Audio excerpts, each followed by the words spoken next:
ძალიან საჭირო თემაზე ვიწყებთ ახლა საუბარს, რომელი არ იყო საჭირო, მაგრამ ახლა უკვე, როდესაც სამზარეულოში ვინაცვლებთ ხოლმე და როდესაც საკვებ პროდუქტებს და ჩვენ ჯანმრთელობას ეხება საკითხი, მაშინ კიდევ უფრო საჭირო ხდება ამაზე ხმამაღლა საუბარი. რა თქმა უნდა, დიასახლისებს ან მათ, ვისაც უფრო მჭიდრო შეხება აქვს საკვების მომზადებასთან, ეს იქნებიან შეფები თუ სხვა და სხვა, გადასარევად აქვთ ყველაფერი მოწყობილი სამზარეულოში და რა თქმა უნდა, ყველაზე დიდი ყურადღება მიპყრობილი იმაზე, თუ ეს საკვები როგორ იყოს მაქსიმალურად ჯანსაღი, ხო? იქ პროდუქტებს ექცევა ყურადღება, მომზადების წესს, ჰიგიენურ ნორმებს და რა თქმა უნდა, უმეტესად ჩვენ სამზარეულოში გვაქვს რაღაცები, რაც არის უსაფრთხო და უპრობლემო. მაგრამ ზოგჯერ შეიძლება გამოერიოს ისეთი რამ ჩვენ სამზარეულოში, რომელმაც შეიძლება იმ ერთი შეხედვით ჯანსაღ პროდუქტს საკმაოდ არასასურველი გაგრძელება მოუტანოს, რადგანაც თვითონ ეს პროდუქტი იყოს საკმაოდ მძიმე რაღაც ნივთიერებების შემცველი. მაგალითად, ძალიან ხშირად ვხედავ ხოლმე, რომ გამოყენებაში არის ხოლმე საკვები ფოლგა.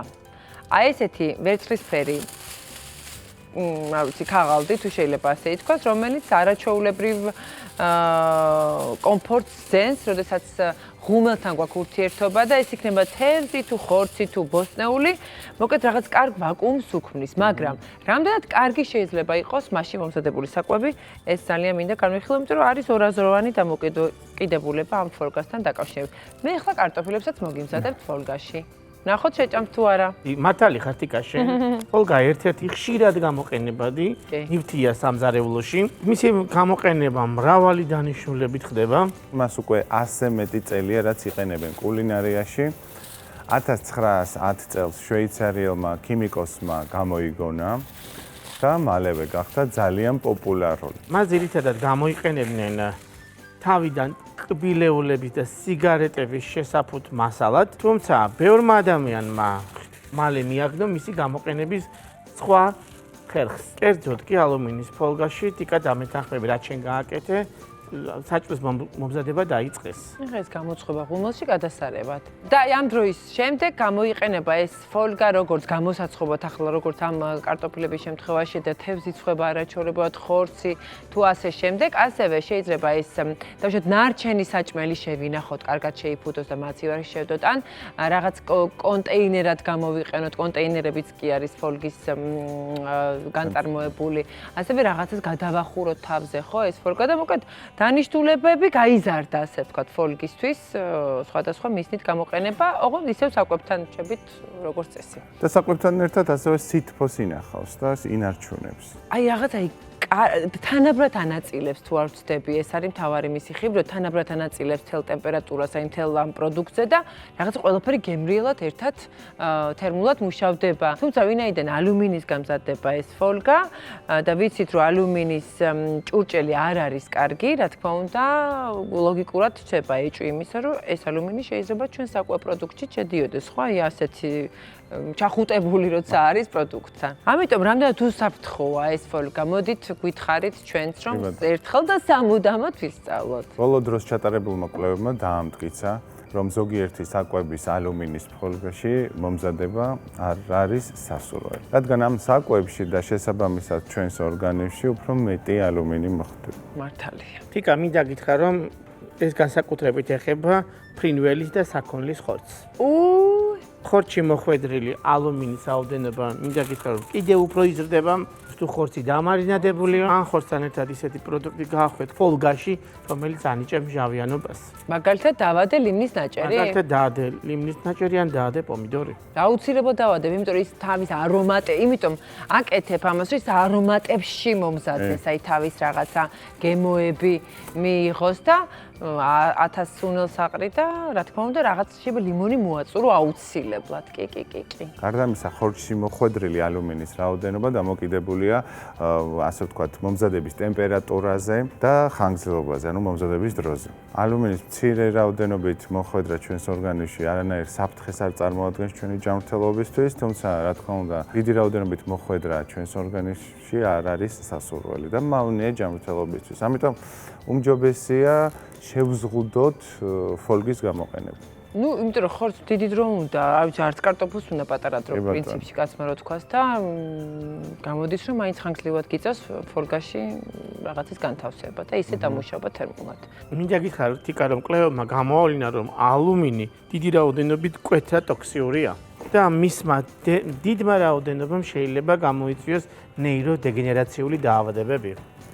როგორიცაა ალცჰაიმერი და დემენცია. ალუმინის ჭურჭლის და ფოლგის მოხმარება განსაკუთრებით უნდა შეწყვიტონ იმ ადამიანებმა, ვისაც აწუხებს თირკმლის სხვადასხვა დაავადებები. რადგან ორგანიზმში მოხვედრილი ალუმინი ნაკლებად გამოიდევნება ჩვენი თირკმელების საშუალებით. რადგან ზოგადად ალუმინის ფილტრი არის ჩვენი თირკმელი და თუ ადამიანს თირკმლის პრობლემები აქვს, თირკმელები ვერ შეასრულებენ თავიანთ დავალებას და დიდი რაოდენობით ალუმინი დაგროვდება ჩვენს ორგანიზმში. ამ კვლევების საფუძველზე რეკომენდაციაა, რომ ალუმინის ფოლგის იშვიათად გამოყენება დასაშვებია, მაგრამ მოერიდეთ მის ხშირად გამოყენებას. იგივე ეხება ალუმინის ჭურჭელსაც, ქვაბებს და ტაფებს. რა თქმა უნდა, ჩვენ პრობლემას დავსახავთ ხოლმე და შემდეგ გადაჭრის გზებზე საუბრობთ, ტყილა რო არ ვინერვიულოთ. უნდა ვიცოდეთ, როგორ შევცვალოთ ჩვენი ცხოვრება და არსებობს ასეთი ძალიან კარგი საცხობი ქაღალდი, რომელიც შესანიშნავ ალტერნატივას წარმოადგენს ფოლგისას. წლების განმავლობაში, სანამ მეც არ ვიცოდი, რომ ფოლგა შესაძლოა მავნე ყოფილიყო საკვებპროდუქტებთან ერთად, უბრალოდ საკვებპროდუქტების მოსამზადებლად, ამიტომ მეც ვიყენებდი ფოლგას, მაგრამ მას შემდეგაც გავიგე მისი არასასურველი შედეგების შესახებ, მეც გადავედი ამ საცხობ ქაღალდზე, რომელიც ერთგვარად იგივე ფუნქციას ასრულებს, ზუსტად შეიძლება ესე კარგად არ მოაჯდეს და მოეხუტოს ჩვენს პროდუქტს ისე როგორც ალუმინი აკეთებს ამას და ამით კომფორტის თვალსაზრისით ჯობია, მაგრამ უსაფრთხოების თვალსაზრისით ესეც კარგია, ესეც არ მიიწვევს არაფერს და უშუალოდ აი ამ ლანგარზე, რომელიც შემდეგ ღუმელში შედის ხოლმე, ესე თუ ამოაფენ და ზედ განათავსებთ სასურველ პროდუქტს, ზუსტად იგივე სამსახურს გაგიწევთ, არც დაცხიმიანდება თქვენი ლანგრები და პროდუქტიც შესანიშნავად მომზადდება. ასევე არსებობს კიდევ სილიკონის ყალიბები, რომელშიც ასევე შეძლებთ დაუშვათ სასურველ პროდუქტის განთავსებას და ზუსტად იმავე დახმარებას გაგიწევთ, როგორც ფოლგა აქამდე გიწევდათ. ისიც არ შეიცავს მავნე ნივთიერებებს, მით უფრო თუ კი არის საცხობი სივრცისთვის განკუთვნილი სილიკონის ფორმები, ყალიბები, რომელიც ძალიან მარტივად ან მრავალჯერადია და მარტივად ჩაანაცვლებს ფოლგას. ყველაზე კარგი ალტერნატივა, მაინც ვფიქრობ, რომ ეს არის შუშა და ცეცხლგამძლე კერამიკა. კი. მე ხა შევსვი კერამიკაზე ფოლგიანი კარტოფილი. რომელიც ფოლგის გარეშე არაჩვეულებრივად ამზადებს კერძებს. ხო, იმას სამსახურით შეიძლება კონდეს და ესე თერმულად კარგად დამუშავდეს, როგორც ფოლგა აქამდე აკეთებდა სხვადასხვა ხორცის შემთხვევაში. რაც შეეხება თიკა ალუმინის ქვაბებს და ტაფებს, მათი ალტერნატივა არის უჟანგავი რკინის და თუჯის ჭურჭელი. ნამდვილად. და ეს გახლავთ სრულიად უსაფრთხო საჭმლის მოსამზადებლად. გამახსენდა ალუმინის ქვაბები, ადრე იყო ხოლმე და მეც მქონდა ხოლმე ალუმინის ქვაბი. შედარებით მსუბუქია, ამით უფრო მიხვდებით, მსუბუქია ეს ალუმინის ქვაბები და მარტივად შეიძლება ყურები გადმოუღუნო, აი, თუ გაქვთ სახში შემორჩენილი მსგავსი, ჯობია ის არ გამოვიყენოთ თერმულად საკვები პროდუქტის დასამუშავებლად. და კიდევ ერთხელ გავითვალისწინოთ ის, რომ ფოლგასთან შემხებლობაში სიმჟავის, მჟავიანობის გამორჩეული პროდუქტი კიდევ უფრო ხელშეუწყობს აი მავნე ალუმინის მოხვედრას ჩვენს ორგანიზმში, რომლისგანაც სწორედ უნდა დავიცვათ თავი ამ შემთხვევაში, იმიტომაც უნდა ამოვიღოთ ალბათ ფოლგა ხმარებიდან და ნაკლები რაოდენობით, უბრალოდ ნაკლები დროით მოთავსებული პროდუქტი ამ ფოლგაში უკეთესია, მაგრამ მე მაინც რატო ვიფიქრო დროზე, არის თუ არა მჟავიანი პროდუქტი ან ასე შემდეგ, მაინც მირჩევნია პირდაპირ ჩამანაცვლო ის ქაღალდის ან უჟანგავი ფოლადის სათავსოებით, იმიტომ რომ ეს ბერად უფრო ამარტივებს ცხოვრებას ჩემთვის. ახლა კი რატო ვინერვიულ, რამდენი წუთი იყო ფოლგაში და რა ტემპერატურაზე იყო. ამიტომ თუ კი თქვენს არ გინდათ ნერვიულობა და ერთი ხელის მოსმით გინდათ გადაჭრათ ეს პრობლემა, მაშინ საერთოდ ამოიღეთ. თუ არა და თუ მაინც ძალიან გიყვარდა გეზვირფასებად, დაითვალეთ დრო და შეარჩიეთ პროდუქტი, რომელსაც მოათავსებთ ფოლგაში. არჩევანი თქვენ გააკეთეთ, ჩვენი მიზანია რომ თქვენი უსაფრთხოება მამაღლა განვიხილოთ ხოლმე და არჩევანს მე რა თქმა უნდა თვითონ მაყურებელი გააკეთებს, რა გააკეთოს, რა აღარ. მაგრამ თავარია რომ მოისმინოთ. მადლობა რომ გვიერთდებოდით დღეს. ხვალ კიდევ ახალი რჩევებით, კიდევ ერთი შეხვედრა გველოდებით. ნახვამდის.